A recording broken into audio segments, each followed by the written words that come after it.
Hola, buenas tardes. Es un placer saludarlos. Mi nombre es Nora García Martínez. Actualmente me encuentro estudiando la licenciatura en Derecho en la Universidad Virtual del Estado de Guanajuato. Mi matrícula es la 23010604. En este video les hablaré de la aplicación práctica de la norma a los contratos mercantiles internacionales, que corresponde al reto 5 del módulo Sociedades y Contratos Mercantiles, impartido por mi asesor educativo, el licenciado Efraín Hernández González. A continuación, analizaré el siguiente caso y daré respuesta a las preguntas planteadas. El Hospital Caminemos Juntos, ubicado en España, celebró un contrato con el laboratorio Collins & Phillips, ubicado en Nueva Zelanda. El objeto del contrato fue la adquisición de una caja de material de uso quirúrgico, 10 camas de hospital, 5 máquinas de oxígeno, una caja de apósitos y banditas adhesivas que el laboratorio entregaría al hospital. Las negociaciones se hicieron mediante intercambio de correos electrónicos. El precio pactado de la mercancía fue por la cantidad de 2 millones de pesos y culminó con la firma electrónica del contrato el día 30 de enero de 2020. Se estableció como tiempo máximo de entrega de la mercancía 3 meses. En el mes de junio de 2020, al llegar la mercancía, el personal del hospital revisa la entrega y hace las siguientes anotaciones. Se recibió una caja de material de uso quirúrgico, una caja de abatelenguas y aplicadores, 4 máquinas de oxígeno y el embalaje de 3 de las 10 camas del hospital estaban defectuosos. ¿Qué tipo de contrato mercantil celebraron las partes? Celebran un contrato de compraventa internacional, que es un acuerdo entre 2 o más partes de diferentes países para la venta y compra de bienes o mercaderías. Este tipo de contratos se rige por normas y regulaciones internacionales como el Convenio de las Naciones Unidas sobre los Contratos de Comercio Internacional de Mercaderías. Consta de 3 etapas. La primera es la negociación, que tiene lugar cuando las posibles partes contratantes manifiestan su interés por el contrato. La segunda es la etapa de perfeccionamiento, donde se hacen concesiones a ambas partes para avanzar hacia el final del proceso. Y la tercera, cuando se consuma el contrato y se procede a la firma y aceptación de todas las condiciones pactadas. Ahora bien, el contrato de compraventa internacional cuenta con elementos básicos como son los nombres de las partes, sujeto objeto del contrato, términos de pago, condiciones de la calidad de la mercancía, transferencia de riesgos y responsabilidad del vendedor al comprador en relación con los términos internacionales de comercio elegidos, determinación del ordenamiento jurídico aplicable y una cláusula de resolución de disputas. El contrato se puede considerar de carácter internacional. ¿Y por qué? Sí, porque de acuerdo a la Convención Interamericana sobre el Derecho aplicable a los contratos internacionales, que en su artículo 1 establece, un contrato es internacional si las partes del mismo tienen su residencia habitual o su establecimiento en estados partes diferentes, o si el contrato tiene contactos objetivos con más de un estado parte. ¿Qué tipo de contrato internacional celebrado por medios electrónicos identificaste? Bueno, pues yo identifiqué que es un contrato electrónico de compraventa. Este tipo de contrato se caracteriza por la compraventa de bienes o mercaderías a través de plataformas digitales. Se rige por normas y regulaciones específicas como la Comisión de las Naciones Unidas sobre Derecho Mercantil Internacional, en sus siglas UNCITRAL, que fue creada para promover la armonización y modernización del derecho mercantil internacional y la Ley de Comercio Electrónico.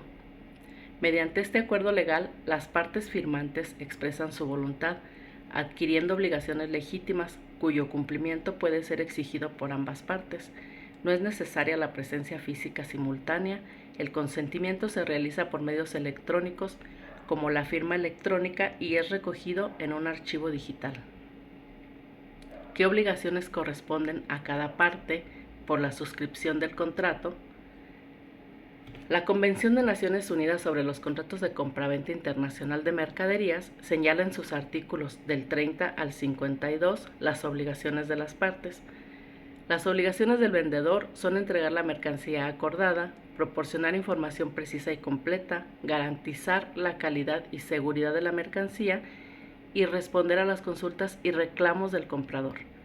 Las obligaciones del comprador son pagar el precio acordado, recibir y verificar la mercancía y notificar al vendedor cualquier defecto o incumplimiento. Es importante mencionar que también existen obligaciones comunes, y estas son que ambos deben actuar con buena fe y con diligencia, cumplir con la ley y regulación aplicable, mantener la confidencialidad de la información, notificar cualquier cambio de modificación en el contrato y cooperar en la resolución de disputas en caso de que las hubiera. Existen también algunas obligaciones adicionales, como son cumplir con los requisitos de seguridad y protección de datos, proporcionar documentación y certificaciones necesarias, cumplir con los términos de pago y financiamiento, respetar los derechos de propiedad intelectual y cumplir con las normas de comercio internacional. Ahora bien, las partes no señalaron legislación alguna, entonces, ¿cuál debe aplicarse? La legislación aplicable en este caso sería la Convención Nacional de las Naciones Unidas sobre los contratos de compraventa internacional de mercaderías, que en su artículo primero señala: la presente convención se aplicará a los contratos de compraventa de mercaderías entre partes que tengan sus establecimientos en estados diferentes.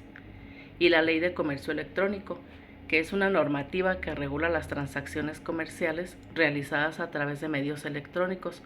Su objetivo es proteger los derechos de los consumidores y garantizar la confiabilidad y la seguridad de las transacciones electrónicas. Considerando que la recepción de la mercancía no fue acorde a lo que se celebró en el contrato, ¿qué opciones crees que tenga el hospital frente al contrato? Bueno, considero que sería prudente primero tratar de llegar a un acuerdo de manera pacífica a través del diálogo y la negociación con el vendedor, para que éste dé cumplimiento a lo acordado en el contrato y complemente la mercancía faltante, así como la restitución de los elementos defectuosos.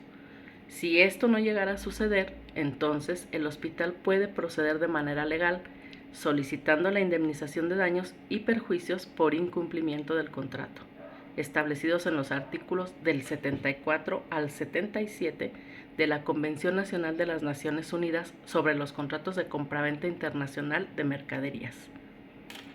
¿Crees que procede la cancelación del contrato? Considero que sí procede.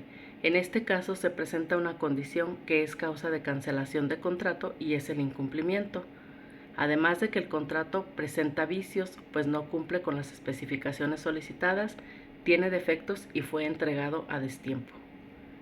En conclusión, podemos mencionar que el contrato celebrado entre el Hospital Caminemos Juntos y el laboratorio Collins & Phillips le faltó establecer algunas cláusulas que a criterio propio a continuación mencionaré. En primera instancia, el contrato debe tener una jurisdicción y ley aplicable que puedan dar soporte y seguridad a las partes. Debió contar con cláusulas de prevención de conflictos y cláusulas de prevención de incumplimiento. Estas establecen las consecuencias que se aplicarán en caso de incumplimiento de las obligaciones contractuales, además de que protegen los derechos e intereses de las partes y establecen límites a los daños y perjuicios que puedan ser reclamados por incumplimiento. También agregaría la cláusula de cancelación, porque esta aplica a la cancelación del contrato en caso de incumplimiento, y la cláusula de indemnización, que establece la obligación de un pago por incumplimiento. Al contar con estas cláusulas, las partes se obligan a respetar los acuerdos establecidos en el contrato y se evitarían problemas y disputas. Pues bien, este es mi aporte para el reto número 5. Espero haya sido de su agrado y entendimiento. Muchas gracias.